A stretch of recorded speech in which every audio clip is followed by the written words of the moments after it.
Hello बच्चों, आज बच्चों हम रिवाइज करेंगे अपने क्लास 11th अकाउंटेंसी का चैप्टर नंबर 2। ये चैप्टर का नाम है बेसिक अकाउंटिंग टर्म्स। तो हमसे एग्ज़ाम में तो वैसे कोई भी टर्मिनोलॉजी पूछ सकता है 2 या 3 नंबर में, लेकिन हमें इस चैप्टर की सारी टर्मिनोलॉजीज़ अच्छे से पता होनी चाहिए क्योंकि ये हमारे अकाउंट्स के बेस के लिए वैसे भी इंपॉर्टेंट होता है। तो इस वीडियो में मैं आपको सारी इंपॉर्टेंट टर्म्स अच्छे से कवर करवा दूंगा, तो वीडियो को आप एंड तक पूरा ध्यान से देखना। तो शुरू करते हैं बच्चों। देखो हम अपनी बेसिक अकाउंटिंग टर्म्स में, तो सबसे पहली टर्मिनोलॉजी हमारी होती है बिजनेस ट्रांजैक्शन। अब देखो बिजनेस ट्रांजैक्शन का क्या मतलब है। ट्रांजैक्शन का मतलब होता है कोई भी एक्टिविटी, कोई भी गतिविधि। तो हमारे बिजनेस के अंदर अगर कोई भी एक्टिविटी हम कर रहे हैं जिसको अब रिकॉर्ड करना है, बस उसको कह देंगे बिजनेस ट्रांजैक्शन। तो सिंपल सी बात है, आपके बिजनेस से रिलेटेड अगर कोई भी गतिविधि है, जैसे उदाहरण के तौर पर फ़र्ज़ करते हैं आपने एक मशीन खरीदी। अब मशीन खरीदी तो पैसे दोगे, तो ये एक बिज़नेस ट्रांजैक्शन हो गई। या फ़र्ज़ करते हैं आपने रॉ मटेरियल खरीदे, तो अगर रॉ मटेरियल खाद्य पदार्थ खरीदोगे तो पैसे दोगे, ये एक बिज़नेस ट्रांजैक्शन हो गई। या फ़र्ज़ करते हैं आपने अपने एम्प्लॉयज़ को सैलरी पे करी, तो ये बिज़नेस के रिलेटेड एक एक्टिविटी हो गई, तो ये भी एक बिज़नेस ट्रांजैक्शन हो गई। या फ़र्ज़ करते हैं आपने पूरे साल मेहनत करके अपना सामान बेचा और सामान बेच के आपने मुनाफा कमाया, तो ये भी एक बिज़नेस की ट्रांजैक्शन हो गई। तो इन नटशेल बिज़नेस ट्रांजैक्शन का मतलब हो गया आपके बिज़नेस से रिलेटेड कोई भी ट्रांजैक्शन या कोई भी इवेंट अगर है तो that will be considered as business transaction. पहली टर्म सिंपल। दूसरी टर्मिनोलॉजी होती है अकाउंट, कि भाई ये अकाउंट किसे कहते हैं। तो वैसे तो आपने देखो आगे चैप्टर्स पढ़ लिए हैं, तो अगर आपको उसमें याद हो, जो हम लेजर चैप्टर में पढ़ते हैं, एक टी शेप अकाउंट बनाते हैं, तो उसी को अकाउंट कहते हैं। लेकिन इसका बेसिक मतलब क्या है? इसका मतलब है एक ढांचा, एक मतलब स्ट्रक्चर, जिसके अंदर हम पर्टिकुलर हेड्स की कुछ रिकॉर्डिंग करते हैं। अब जैसे यहाँ पर एक अकाउंट बना रखा है डेमो के लिए, इसका नाम लिख रखा है वेजेस अकाउंट। तो इसमें सारी वेजेस से रिलेटेड बातें रिकॉर्ड करेंगे। हो सकता है परचेज अकाउंट, तो परचेज से रिलेटेड बातें रिकॉर्ड करेंगे। हो सकता है गोपाल अकाउंट, तो गोपाल से रिलेटेड बातें रिकॉर्ड करेंगे। तो अकाउंट मतलब एक तरह से घर है किसी पर्टिकुलर व्यक्ति का, तो जिसका भी घर होगा उससे रिलेटेड चीज़ें उस अकाउंट के अंदर रिकॉर्ड करेंगे। तो अकाउंट का मतलब है पर्टिकुलर हेड जिसमें सारी ट्रांजैक्शन हम रिकॉर्ड करते हैं। इसके बाद हमारी तीसरी टर्म होती है व्हाट इज़ कैपिटल। कैपिटल बच्चों एक बहुत ही इंपॉर्टेंट टर्म है, हमें पता होना चाहिए कैपिटल का मतलब। कैपिटल का मतलब होता है देखो कि अगर एक ओनर है, एक प्रोप्राइटर है जिसने अपना बिजनेस शुरू करा, तो जब वो बिज़नेस शुरू करता है तो उस बिज़नेस में वो जो भी अमाउंट इन्वेस्ट करता है, उस अमाउंट इन्वेस्टेड को हम कहते हैं कैपिटल। अब यहाँ पर एक इम्पॉर्टेंट बात समझने की ये है कि कैपिटल जो होती है, यानी कि जो आप अमाउंट इन्वेस्ट करते हो, वो गुड्स के फॉर्म में भी हो सकती है या पैसे के फॉर्म में भी हो सकती है। यानी कि मैंने बिज़नेस शुरू करा, तो मैं जब बिज़नेस शुरू करता हूँ तो मैं अपने साथ 10,000 रुपये बिज़नेस में कैश लेकर आता हूँ, और मैं अपने घर से लेट से 50,000 रुपये की कोई मशीन लेकर आता हूँ या कुछ सामान लेकर आता हूँ। तो हम 10,000 रुपये के कैश को भी और 50,000 रुपये के उस मशीन को भी, दोनों को मिलाकर कहेंगे कि मेरी कैपिटल है 60,000।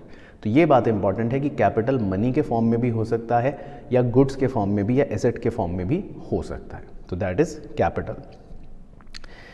इसके बाद कैपिटल का दूसरा नाम हमसे एमसीक्यू में पूछ सकता है कि capital is also known as. तो आपको एक कीवर्ड याद रखना है, इसको बोलते हैं हम नेट वर्थ, या फिर इसका एक और नाम होता है, इसको बोलते हैं हम ओनर्स इक्विटी। तो इसका मतलब सिंपल भाषा में कि मालिक की पूंजी कितनी है। तो इसको कैपिटल भी कह सकते हैं, नेटवर्थ भी कह सकते हैं, या ओनर्स इक्विटी भी कह सकते हैं। फिर अगर इसका मैथमेटिकल फॉर्मूला पूछेगा तो that is very simple, asset minus liability, जो आप अकाउंटिंग इक्वेशन चैप्टर में भी वैसे कवर कर लेते हो। इसके बाद हमारी अगली टर्म होती है ड्राइंग्स।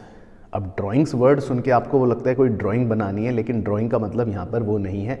ड्राइंग का मतलब होता है कि जब आप अपने कैपिटल में से वापस पैसे निकाल कर घर ले जाते हो किसी अपने पर्सनल काम के लिए। तो यानी कि जब इन्वेस्ट कर रहे हो तो कैपिटल बोल देंगे, लेकिन जब उसी को वापस ले जाते हो या उसमें से कुछ हिस्सा वापस ले जाते हो तो उसको ड्राइंग्स बोल देते हैं। तो ड्राइंग्स का मतलब है कि आप कुछ भी अमाउंट जो विड्रॉ करते हो, या अगर आप कुछ भी सामान विड्रॉ करते हो पर्सनल यूज़ के लिए, तो that is known as drawings. और ड्राइंग्स हमारी कैपिटल को क्या करता है, हमेशा कम कर देता है। तो ये इसका नेचर होता है। अब जैसे मान लेते हैं एक एग्जांपल, ये ओनर है, तो ओनर ने देखो बिजनेस से कुछ पैसा निकाल लिया। ओनर कह रहा है कि मैं ये पैसे अब घर लेकर जाना चाहता हूँ पर्सनल यूज़ के लिए, तो बस इस अमाउंट ऑफ मनी को हम कह देंगे ड्रॉइंग्स। तो ये ड्रॉइंग्स का मतलब होता है। इसके बाद हमारी एक बहुत ही इंपॉर्टेंट टर्म होती है लायबिलिटी। तो लायबिलिटी का बेसिक मतलब आप समझ लो, लायबिलिटी का मतलब होता है बर्डन। कोई भी चीज़ जो बिजनेस के लिए बर्डन हो, बोझ हो, तो that is known as liability.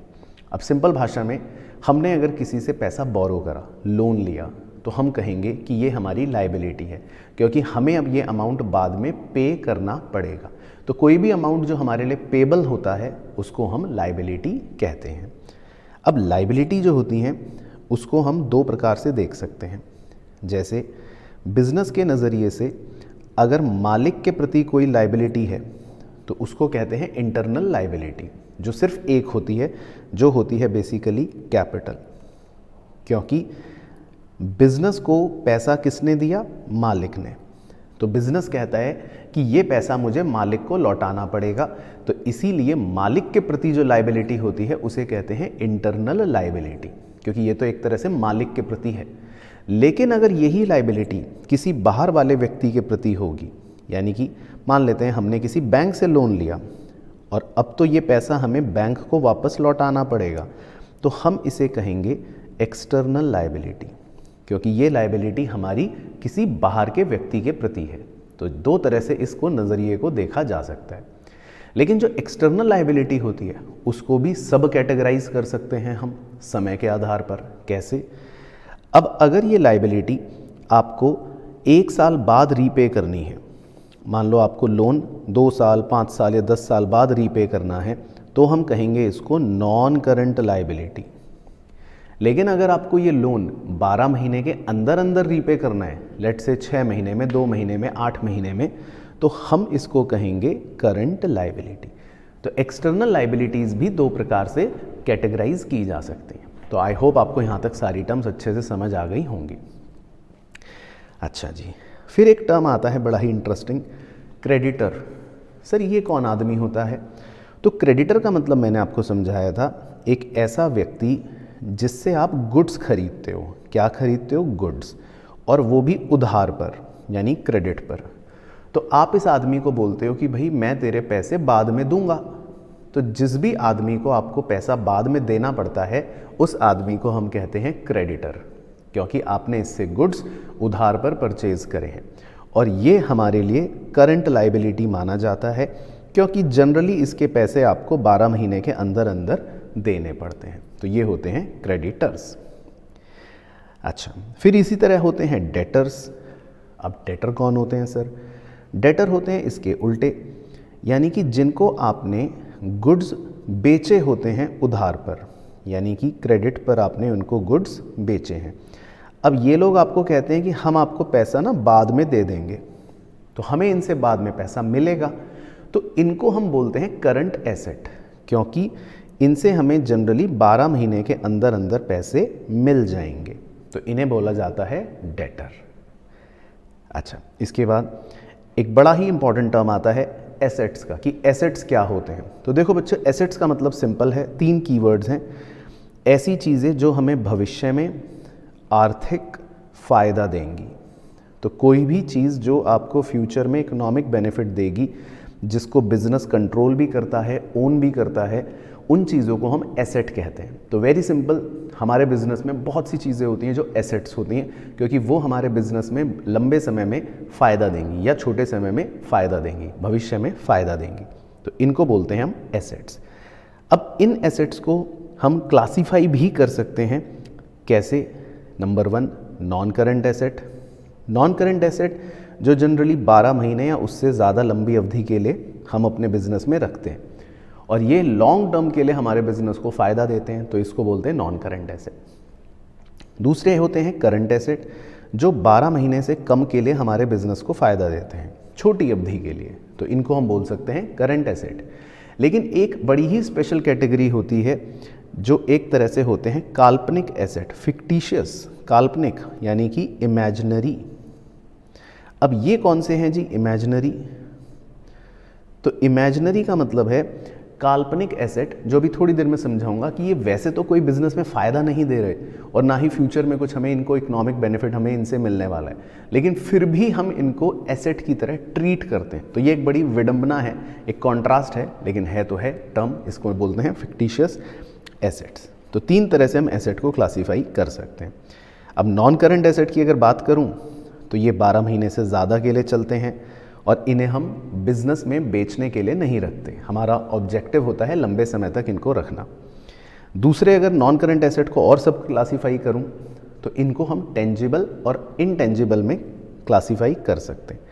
Tangible मतलब ऐसे एसेट्स जिन्हें आप देख पाते हो, जैसे फॉर एग्जांपल आपके बिजनेस में मशीन, या आपके बिजनेस में फर्नीचर, या आपके बिजनेस में लैंड।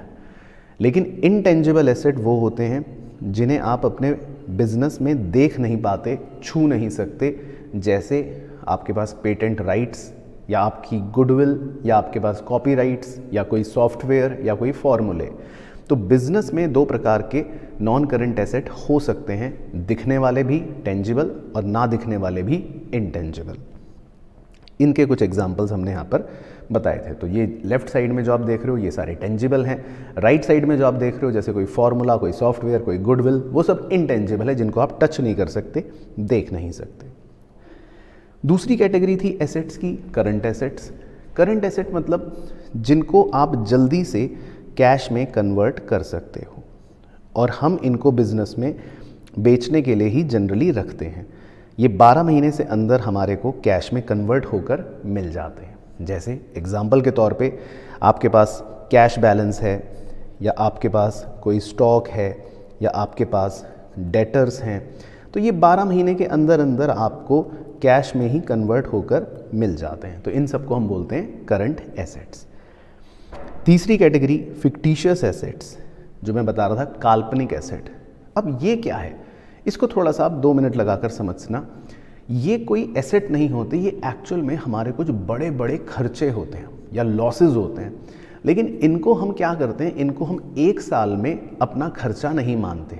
तो अब हम इनको थोड़ा सा डेफर कर देते हैं, इनको थोड़ा सा पोस्टपोन कर देते हैं, और उस पोस्टपोन करे हुए वैल्यू को हम अपना एसेट की तरह मान लेते हैं, काल्पनिक एसेट, फिक्टिशियस एसेट। जैसे उदाहरण के तौर पर मान लेते हैं आपने 5 करोड़ रुपए खर्च करे आज, तो आप तो कहोगे कि सर ये तो हमारा खर्चा हो गया, लेकिन हम क्या करते हैं, हम इसको कहते हैं कि आज खाली 1 करोड़ का खर्चा मानो और बचे हुए 4 करोड़ को आने वाले अगले 1-1 साल तक हम 1-1 करोड़ का खर्चा मान लेंगे।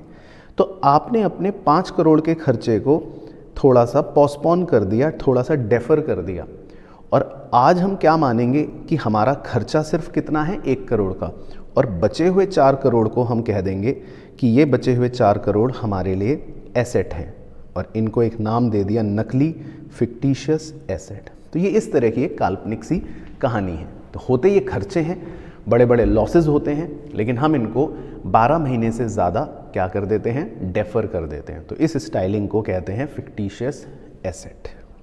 तो इनको एक दूसरा नाम भी दिया जाता है डेफर्ड रेवेन्यू एक्सपेंडिचर। तो जो मैंने आपको समझाया एग्जाम्पल कि 5 करोड़ अगर आपने खर्च करे हैं, तो आप उसको आज अपना खर्चा ना मानकर सिर्फ 1 करोड़ को खर्चा मानते हो और बाकी 4 करोड़ को अगले अगले अगले सालों के लिए आगे लेके चले जाते हो। That is known as deferred revenue expenditure और फिक्टिशियस एसेट, कुछ भी कह सकते हो। तो ये थी एसेट की मेजर कहानी। इसके बाद तो बड़े ही इंटरेस्टिंग टर्मिनोलॉजीज़ हैं। एक होता है बिल रिसीवेबल। अब ये बिल रिसीवेबल क्या होता है, तो देखो आपको एक स्टोरी याद रखनी है कि जो भी कोई डेटर होता है, यानी कि जिससे हमें पैसे लेने हैं, वो कई बार एक प्रॉमिस करता है, वो एक चिट्ठी में ये लिख के देता है कि मैं आपके पैसे 3 महीने के बाद दे दूंगा, और वो साइन करता है। तो अब इस चिट्ठी को हम कहते हैं बिल्स रिसीवेबल, यानी कि हमें पैसा मिलेगा तो सही 3 महीने बाद, लेकिन अब हमारे पास ये बात रिटर्न में है, एक कागज़ के टुकड़े पर है, और ये कागज़ का टुकड़ा हमारे लिए क्या कहलाया जाता है, बिल्स रिसीवेबल। अच्छा, अब इसी कहानी को अगर ऑपोजिट कर दूं, अब देखो, यानी कि इसी कहानी को अगर मैं ऑपोजिट कर दूं, एक क्रेडिटर बना देता हूं। अब हम इससे कहते हैं कि तेरे पैसे हम 3 महीने बाद देंगे। तो ये कहता है प्लीज़ लिख कर दो ना ये बात। तो हम क्या करते हैं, कागज़ के टुकड़े पर लिख कर देते हैं कि भाई तेरे पैसे हम 3 महीने बाद दे देंगे, और साइन कर दिया हमने। और ये इसको हम चिट्ठी दे देते हैं। तो इस चिट्ठी को हम क्या बोलते हैं, बिल्स पेबल। और ये हमारे लिए एक लायबिलिटी होती है, करंट लायबिलिटी। तो बेसिकली बिल्स पेबल का मतलब है हमें पैसा देना पड़ेगा, और बिल रिसीवेबल का मतलब है हमें पैसा मिलेगा। इसीलिए बिल रिसीवेबल एक करंट एसेट है और बिल्स पेबल एक करंट लायबिलिटी है। तो बहुत ही इंटरेस्टिंग पॉइंट्स होते हैं जो हमें पता होने चाहिए। अच्छा, अब इन्हीं टर्मिनोलॉजी से डिराइव करके 2 नई टर्म्स भी बनती हैं। एक को बोलते हैं ट्रेड रिसीवेबल।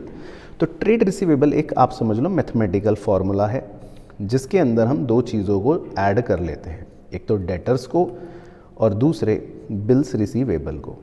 तो that is known as trade receivable. और इसी प्रकार एक और मैथमेटिकल फॉर्मूला है ट्रेड पेबल। तो उसमें भी हम 2 चीज़ों को ऐड कर लेते हैं, एक क्रेडिटर्स और दूसरे बिल्स पेबल। तो मतलब टर्म से ही 2 टर्मिनोलॉजीज बना दी, ट्रेड रिसीवेबल और ट्रेड पेबल। तो आई होप आपको यहाँ तक सारी बातें याद आ गई होंगी। बात करें डेटर्स की, बिल्स रिसीवेबल की, तो वो करंट एसेट हैं, और लाइबिलिटीज़ की अगर बात करें तो आपके बिल्स पेबल या क्रेडिटर्स वो करंट लाइबिलिटी है। तो ये बात हमसे MCQ के अंदर कभी कभी पूछ लेता है, फिल इन द ब्लैंक देकर। आगे बढ़ते हैं बच्चों, कुछ और इंपॉर्टेंट टर्म्स आने वाली हैं, बने रहना। अगली होती है रिसिप्ट। अब रिसिप्ट वर्ड सुन के हमें लगता है कि भाई ठीक है, रिसिप्ट मतलब पैसा आ गया, लेकिन इसमें 2 बातें होती, पैसा आ गया वो भी ठीक, और पैसा आ जाएगा वो भी ठीक। यानी कि अमाउंट जो मिल गया रिसीव्ड या मिल जाएगा, दोनों को ही रिसिप्ट माना जाता है। अब इसको हम कैटेगराइज कर सकते हैं, वो बड़ा इंपॉर्टेंट है। हम इसको 2 नज़रियों से देख सकते हैं। एक को बोलते हैं रेवेन्यू रिसिप्ट। रेवेन्यू रिसिप्ट का मतलब होता है जो आपकी थोड़ा सा रिकरिंग नेचर की, रोज़मर्रा के नेचर की रिसिप्ट होती है। जैसे आप गुड्स बेचते हो और सामान बेचकर पैसा कमाते हो, तो ये तो आपका रोज़ का काम है। लेकिन दूसरी होती है कैपिटल रिसिप्ट, जो आपका रोज़मर्रा का काम नहीं होता, जो इर्रेगुलर नेचर का काम होता है। जैसे मैंने एक फर्नीचर बेच दिया, अब मेरा तो भैया फर्नीचर का बेचने का काम नहीं है, साल 2 साल 5 साल में कभी एक बार ही बेचूंगा, तो पैसे मिल गए, तो उसको हम बोल सकते हैं कैपिटल रिसिप्ट। तो ये डिस्टिंग्विश करना आपको बहुत ज़रूरी है कि रोज़मर्रा की चीज़ें जब हम बेच रहे हैं तो वो रिसिप्ट को रेवेन्यू रिसिप्ट बोलेंगे। लेकिन अगर मान लो अपने अपनी कोई बिल्डिंग या ज़मीन बेच दी जो रेगुलर नेचर का काम नहीं है, तो फिर हम उसको कैपिटल रिसिप्ट बोलेंगे। तो ये classification is very important. Same goes for अगली टर्म एक्सपेंडिचर। सर एक्सपेंडिचर मतलब तो खर्चा। हाँ, वैसे तो खर्चा है, लेकिन ध्यान से समझना, आप इसमें जो भी खर्चा करते हो या करोगे, दोनों ही बातें एक्सपेंडिचर होती हैं। अब इसको भी हम 2 तरह से मेजरली क्लासीफाई कर सकते हैं। इनफैक्ट इसमें तो एक तीसरा भी है, लेकिन पहले 2 बताता हूँ। एक खर्चे को हम कहते हैं रेवेन्यू एक्सपेंडिचर। रेवेन्यू एक्सपेंडिचर का मतलब होता है आपके रोज़मर्रा के छोटे मोटे खर्चे जिनका बेनिफिट भी 1 साल के अंदर ख़त्म हो जाएगा, जो रिकरिंग नेचर के होते हैं। इन्हीं को हम आगे चल के एक्सपेंस भी बोलते हैं। और दूसरे होते हैं कैपिटल एक्सपेंडिचर, यानी इर्रेगुलर नेचर के खर्चे जो रोज़मर्रा के नहीं है। अब मैंने एक बिल्डिंग खरीद ली, अब बिल्डिंग तो मैं 10 साल में एक ही बार खरीदूंगा, रोज़ रोज़ तो खरीदूंगा नहीं, तो ये होगा कैपिटल एक्सपेंडिचर। तो हमें इनका डिफरेंस समझना बहुत ज़रूरी है।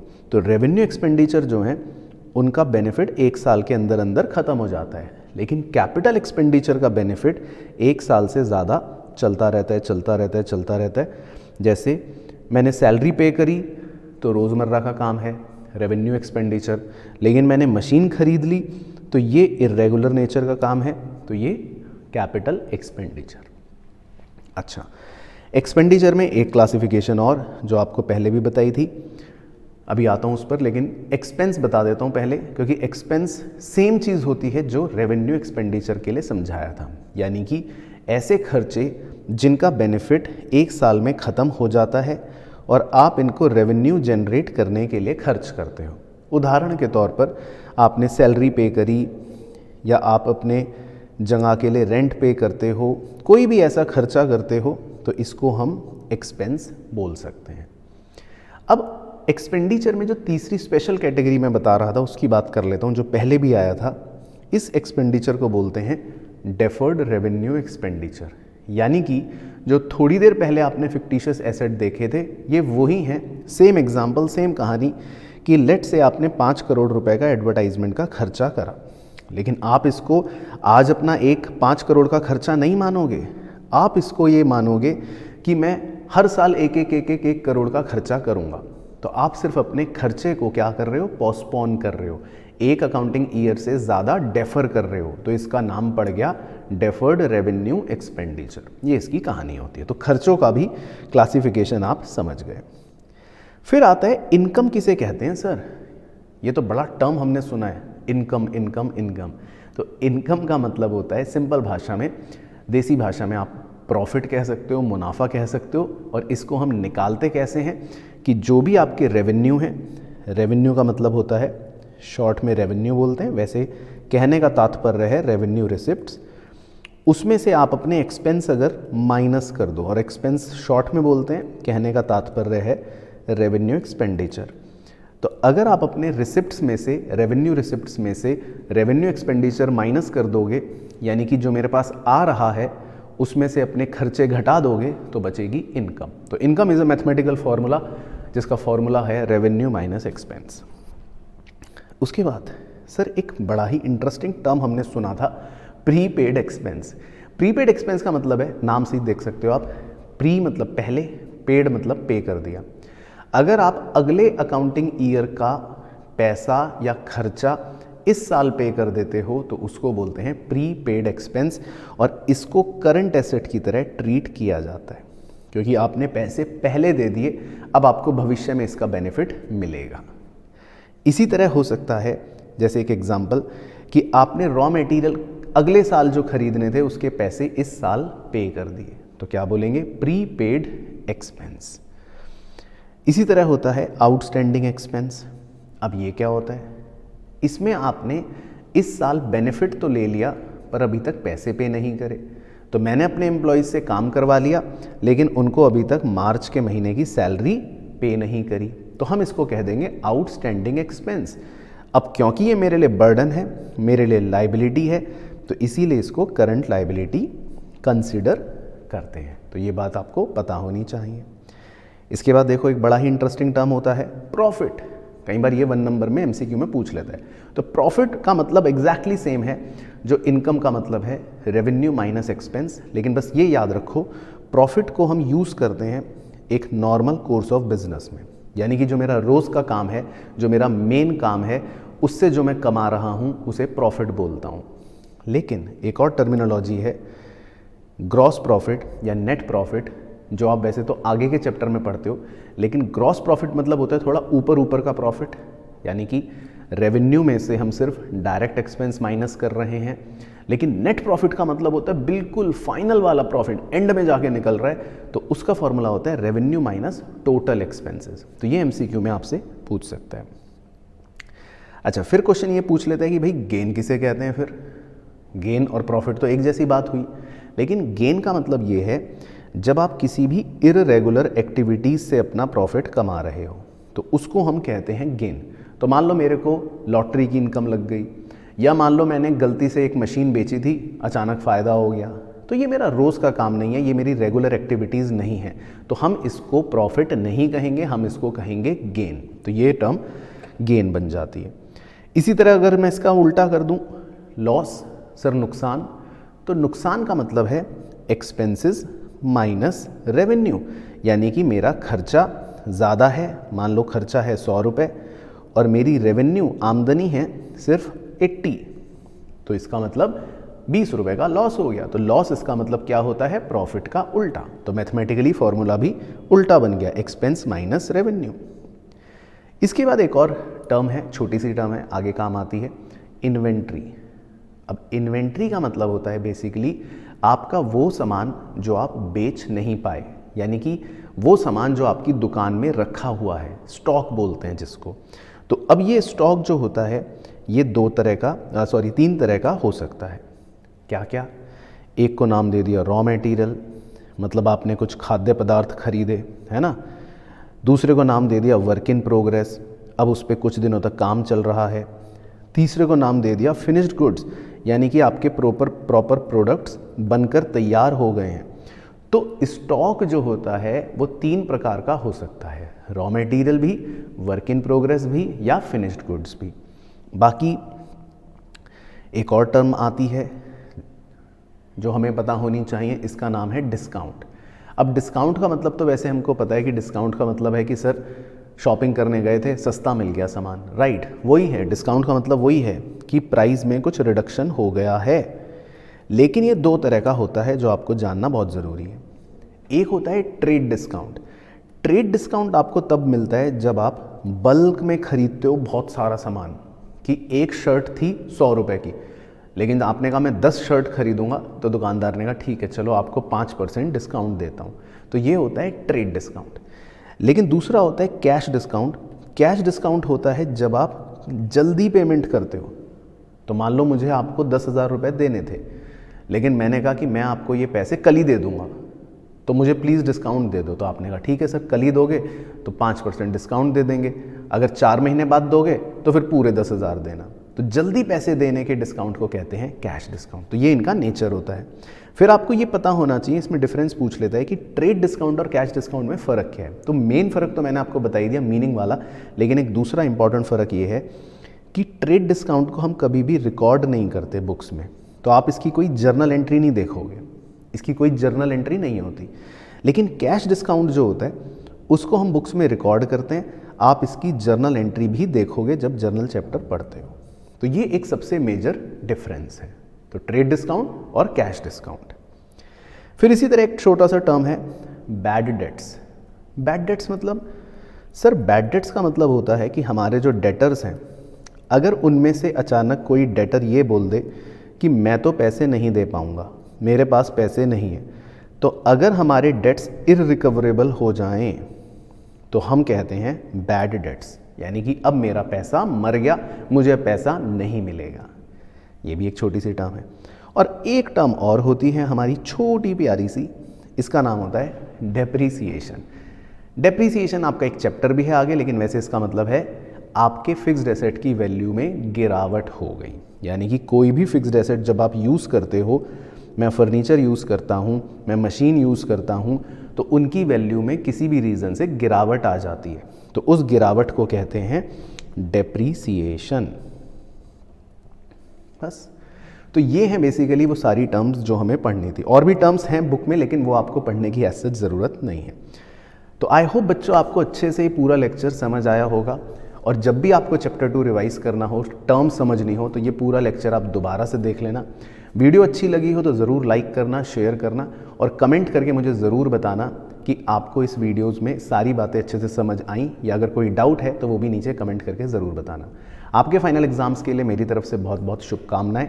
और मैं आपको ये जानकारी भी देना चाहता हूँ कि अगर आप क्लास 12th की तैयारी हमारे साथ करना चाहते हैं तो हमारे एडमिशन्स उसके लिए ओपन हो चुके हैं। आपको कुछ नहीं करना, घर बैठे बैठे आप पूरी तैयारी हमारे साथ कर सकते हो, जिसके लिए सिर्फ आपको RKG इंस्टीट्यूट का ऐप डाउनलोड करना है, जिसका लिंक आपको नीचे डिस्क्रिप्शन में मिल जाएगा। 12th की तैयारी भी आपके साथ धमाकेदार तरीके से ही करेंगे लाइव क्लासेस के थ्रू। बाकी फॉर द टाइम बिंग अपने क्लास 11th की तैयारी आप अच्छे से करें, अपने फाइनल एग्जाम्स की प्रिपरेशन बहुत अच्छे से करना, नॉर्मल अपनी पढ़ाई करते रहना। मुलाकात करूंगा आपसे नेक्स्ट वीडियो में, तब तक अपना ध्यान रखें, मस्त रहें और स्वस्थ रहें।